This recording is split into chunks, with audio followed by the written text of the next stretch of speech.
کسی بادشاہ کا گزر اپنی سلطنت کے ایک ایسے علاقے سے ہوا جہاں کے لوگ سیدھا نہر سے ہی پانی لے کر پیتے تھے۔ بادشاہ نے حکم دیا کہ عوام الناس کی سہولت کے لیے یہاں ایک گھڑا بھر کر رکھ دیا جائے تو زیادہ بہتر رہے گا اور ہر چھوٹا بڑا سہولت کے ساتھ پانی پی سکے گا۔ بادشاہ یہ کہتے ہوئے اپنے باقی کے سفر پر آگے کی طرف بڑھ گیا۔ شاہی حکم پر ایک گھڑا خرید کر نہر کے کنارے رکھا جانے لگا تو ایک اہلکار نے مشورہ دیا، یہ گھڑا عوامی دولت سے خرید کر شاہی حکم پر یہاں نصب کیا جا رہا ہے، ضروری ہے کہ اس کی حفاظت کا بندوبست کیا جائے اور ایک سنتری کو چوکیداری کے لیے مقرر کیا جائے۔ سنتری کی تعیناتی کا حکم ملنے پر یہ قباحت بھی سامنے آئی کہ گھڑا بھرنے کے لیے کسی ماشکی کا ہونا بھی ضروری ہے اور ہفتے کے 7 دن صرف ایک ماشکی یا ایک سنتری کو پابند نہیں کیا جا سکتا۔ بہتر ہوگا کہ 7 سنتری اور 7 ہی ماشکی ملازم رکھے جائیں تاکہ باری باری کے ساتھ بلا تعطل یہ کام جاری رہے۔ ایک اور محنتی اہلکار نے رائے دی کہ نہر سے گھڑا بھرا ہوا اٹھا کر لانا نہ تو ماشکی کا کام بنتا ہے اور نہ ہی سنتری کا۔ اس محنت طلب کام کے لیے 7 بار بردار بھی رکھے جانے چاہیے جو باری باری روزانہ بھرے ہوئے گھڑے کو احتیاط سے اٹھا کر لائیں اور اچھے طریقے سے ڈھکنا لگا کر بند کر کے رکھیں۔ ایک اور دور اندیش صاحب نے مشورہ دیا کہ اتنے لوگوں کو رکھ کر کام کو منظم طریقے سے چلانے کے لیے ان سب اہلکاروں کا حساب کتاب اور تنخواہوں کا نظام چلانے کے لیے محاسب رکھنے ضروری ہوں گے، اکاؤنٹنٹ کا ادارہ بنانا ہوگا، اکاؤنٹنٹ متعین کرنا ہوں گے۔ ایک اور فہم و فراست کے شاہکار اہلکار نے مشورہ دیا کہ ان سارے ماشکیوں، سنتریوں اور بار برداروں سے بہتر طریقے سے کام لینے کے لیے ایک خصوصی ہیومن ریسورس کا شعبہ قائم کرنا پڑے گا۔ ایک مشورہ یہ بھی آیا کہ ٹیم کی ٹریننگ کے لیے ایک پروفیشنل ٹرینر بھی ہائر کرنا چاہیے اور ٹیم کی ترغیب و تشویق کے لیے ایک موٹیویشنل سپیکر بھی اپوائنٹ ہونا چاہیے۔ ایک اور مشورہ آیا کہ یہ سب کچھ ٹھیک ہو رہا ہے مگر ملازمین کے درمیان میں لڑائی جھگڑا یا کوئی زیادتی ہو جاتی ہے تو ان کا تصفیہ اور ان کے درمیان میں صلح صفائی کون کرائے گا تاکہ کام بلا تعطل چلتا رہے۔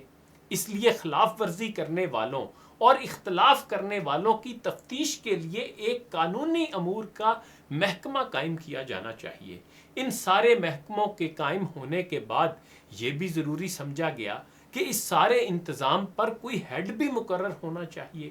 چنانچہ ایک مینیجنگ ڈائریکٹر بھی تعینات کر دیا گیا۔ سال کے بعد حسب روایت بادشاہ کا اپنی رعایا کے دورے کے دوران اس مقام سے گزر ہوا تو اس نے دیکھا کہ نہر کے کنارے کئی کنال رقبے پر ایک عظیم الشان عمارت کا وجود قائم ہو چکا ہے جس پر لگی ہوئی روشنیاں دور سے نظر آتی ہیں اور عمارت کا دبدبہ آنکھوں کو خیرہ کرتا ہے۔ عمارت کی پیشانی پر نمایاں کر کے وزارت انتظامی امور برائے گھڑا کا بورڈ لگا ہوا ہے۔ بادشاہ اپنے مصاحبین کے ساتھ اندر داخل ہوا تو ایک علیحدہ ہی جہان پایا۔ عمارت میں کئی کمرے، میٹنگ روم اور دفاتر قائم تھے۔ ایک بڑے سے دفتر میں آرام دہ کرسی پر عظیم الشان چوبی میز کے پیچھے سرمئی بالوں والا ایک باوقار معزز شخص بیٹھا ہوا تھا جس کے سامنے تختی پر اس کے القابات پروفیسر ڈاکٹر 2 جنگوں کا فاتح ریٹائرڈ فلاں بن فلاں ڈائریکٹر جنرل برائے معاملات سرکاری گھڑا لکھا ہوا تھا۔ بادشاہ نے حیرت کے ساتھ اپنے وزیر سے اس عمارت کا سبب پوچھا اور ساتھ ہی اس عجیب و غریب محکمہ کے بارے میں پوچھا جس کا اس نے اپنی زندگی میں کبھی تصور بھی نہیں کیا تھا۔ بادشاہ کے وزیر نے جواب دیا، حضور والا، یہ سب کچھ آپ کے حکم پر ہی تو ہوا ہے جو آپ نے پچھلے سال عوام الناس کی فلاح اور آسانی کے لیے یہاں پر گھڑا نصب کرنے کا حکم دیا تھا۔ بادشاہ مزید حیرت کے ساتھ باہر نکل کر اس گھڑے کو دیکھنے گیا جس کو لگانے کا اس نے حکم دیا تھا۔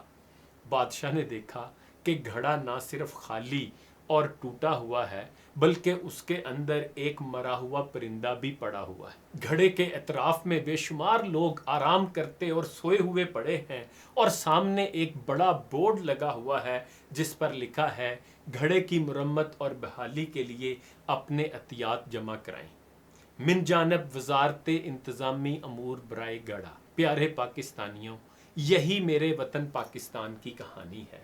فلاں چیف اور فلاں chief, federal secretary, chief secretary, personal secretary, additional secretary, مشیر، عہدے، پروٹوکول اور پتہ نہیں کیا کیا۔